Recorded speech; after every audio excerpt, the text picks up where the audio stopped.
एक बार की बात है, एक बच्चा नदी किनारे बैठकर नदी को बहुत ध्यान से देख रहा था। कुछ वक्त बाद बच्चे के पिता बच्चे के पास आए और बच्चे को देखने लगे। बच्चा अभी भी नदी को बहुत ही ध्यान से देख रहा था। बच्चे के पिता ने बच्चे से सवाल पूछा कि तुम इतने ध्यान से इस नदी को क्यों देख रहे हो? बच्चे ने कहा, पिताजी, इस नदी का पानी कहाँ जाता है? पिता ये सवाल सुनकर खुश होने लगे कि मेरा बेटा पढ़ने लिखने में इतना होशियार हो गया है कि इतने अच्छे अच्छे सवाल पूछ रहा है। बच्चे ने एक बार फिर से पूछा कि इस नदी का पानी कहाँ जाता है? पिता ने जवाब दिया, इस नदी का पानी समुद्र में जाता है। ये सुनकर बच्चे ने एक और सवाल पूछा कि अगर इस नदी में हम कोई पत्थर या भारी चीज फेंकेंगे तो क्या वो भी नदी में जाएगी?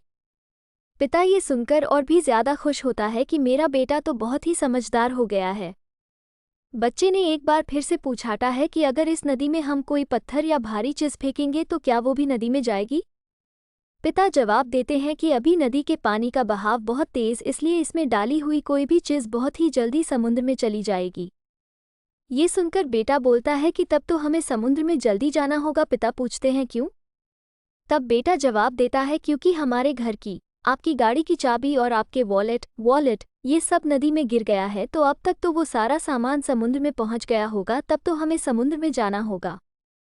पिता ये सुनकर जोर से चिल्लाते हुए कहते हैं, तुम बेवकूफ़ के बेवकूफ़ ही रहोगे।